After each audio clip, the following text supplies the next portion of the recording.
So, welcome. Good to see you all again, and thank you for sticking with me for my nearly 30 subscribers. So, I'm getting there bit by bit, but I'm really enjoying the model railway community at the minute, the Facebook groups, and quite a lot of the YouTube channels actually, because people really don't know how much work that you have to put in to do a YouTube channel.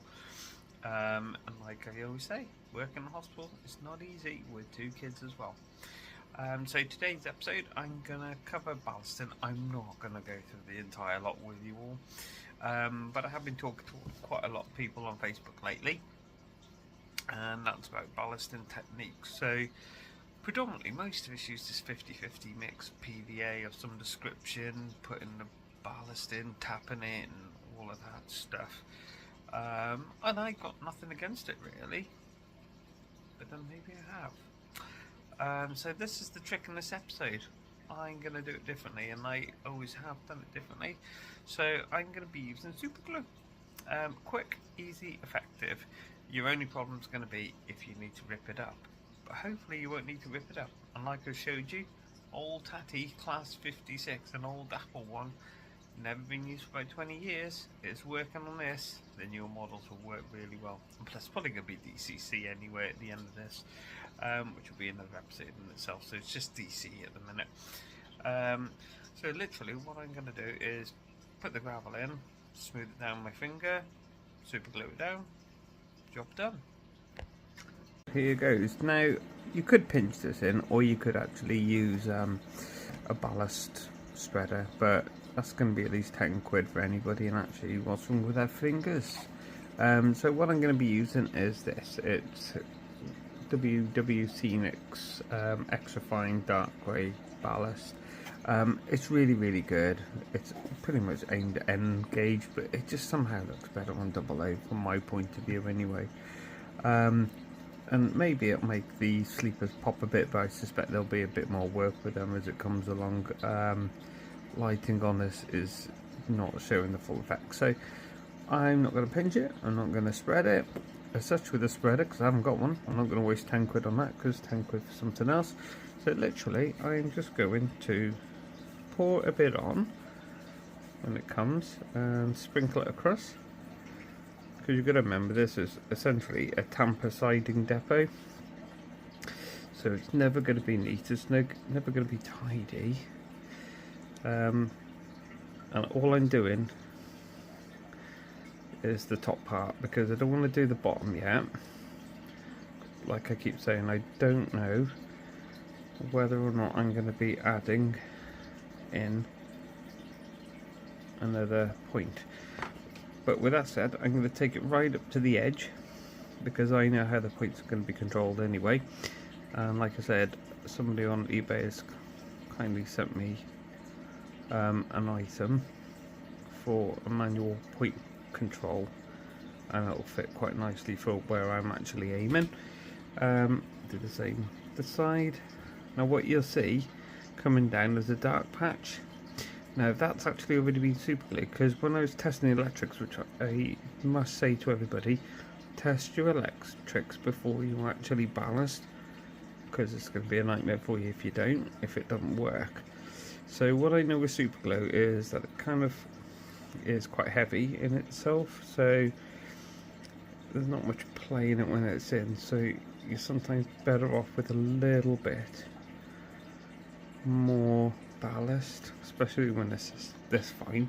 Now I don't want it to look perfect, which might sound strange. Most people on model railways tend to always want this clean look. I got nothing against that, but for what this is like a tamper depot, tamper siding.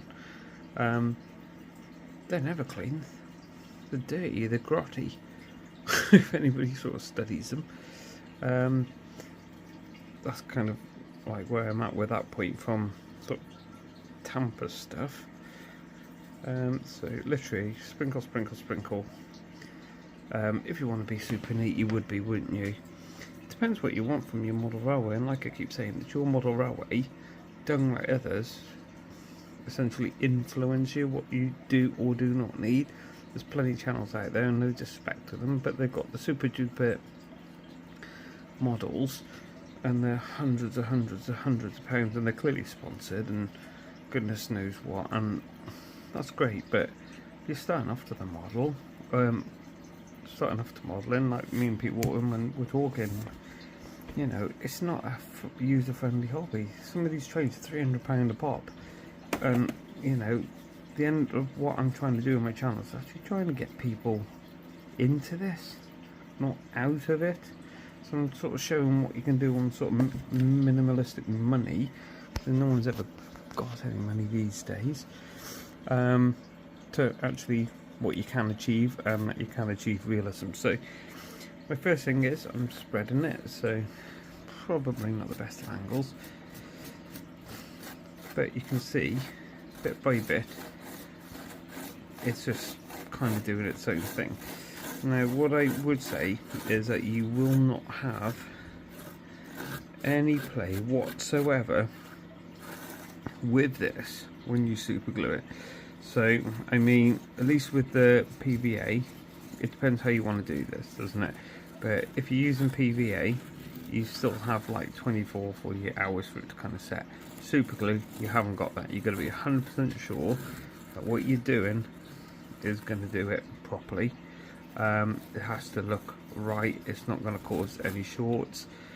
I definitely say you must keep your super glue to the bare minimum when it comes to points, because I have found that vapors potentially have caused trouble for me in the past.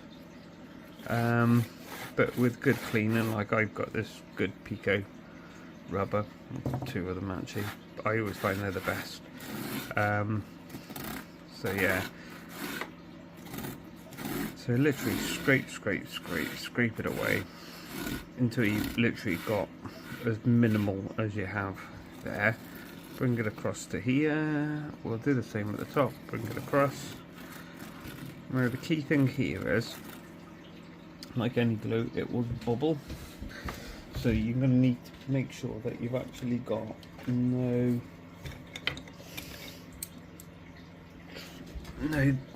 ballast, sorry everybody, within the actual rail heads. So I've got the sim one here, and I saw this on a very well known YouTube channel, and I really wish I can remember the chap's name, but I do want to thank him for like his little tips on this. If I remember in a minute, I'll let you know. So literally make sure it's clear of the rail, because you don't want your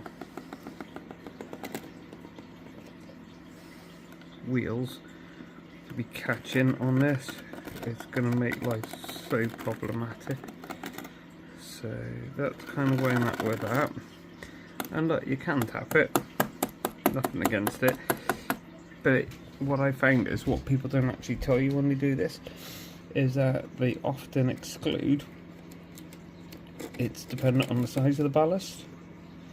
So if you're using the right size ballast for it, it's fine. I'm going thinner, so it's not so fine. So literally scrape it away, and you can just about see I've got some nuggets, we'll say. In fact, I've got quite a lot of nuggets, but you can see how difficult it can be. So you're better off just digging, especially with this track that I've used. So it's not the most easiest to kind of navigate around, and you can see that I've got ballast going in the middle, which a lot of people would be bothered by that and probably try and tidy it up. But like, even if you study real tracks enough, which I have been, like for at least 6 months, been actually looking at tracks, they've got ballast all over the place. None of it is clean. So you can see I've kind of essentially got it done there. You have to be very careful when you come to that, but I won't be gluing in there. And again, I'm going to make sure it's okay, which I can see here it's actually fine. And the top tip is, it's usually going to be on the inside of your track. So I don't know, on this video you might actually see the detail that's going on in the sleepers. I don't know what you all think.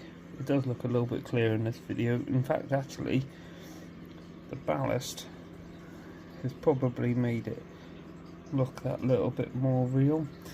But if you get to here, I want to get to about this point.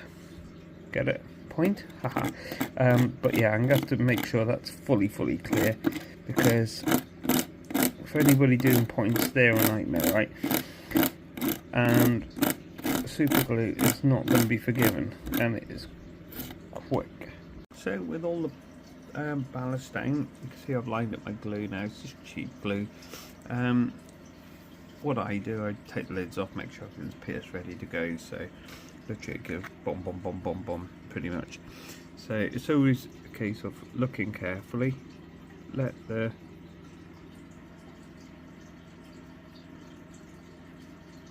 super glue do its own thing.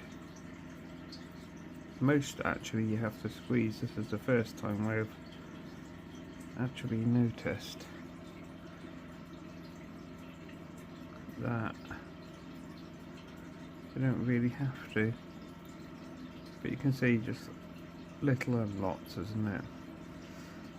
And I think it depends what you're actually trying to gain from your layout. Like I say, I've got nothing against PVA, but you know, I've got a 2-year-old that's just trying to do all sorts, so I need something that's kind of fast acting. And you can see that didn't last long, but that's purely because I've already been using it for some other bits, fixing children things. So these ones that I've got, what I just showed you, they clearly run the wrong way, so you only want like 2 or 3 drops per gap. It's not actually the end of the world if you don't get all the ballast, at least from my point of view with this, because I'd fill it in with either another type of ballast maybe and put a bit more super glue on, different colour, or possibly I think about adding grass or something like that. So that's literally the process anyway, so I'd just keep going and going and going. And there we have it, the super glue kind of mix. So you can see some of it is darker than others, and that's kind of just the way that it is, or the way that it kind of actually looks from the lighting, actually, more than anything. You can see it looks a bit white underneath. Don't particularly know why. So just change the lighting down and you can see it's a little bit actually better now. So you can see where it's darker, that's obviously where it's set quicker, and it's cheap super glue, so you always do sometimes get a bit of a mixture, but hopefully that'll inspire you to keep modelling however you want to do it, whether it's super glue or PVA. So there we go. Cheers, see you on the next episode.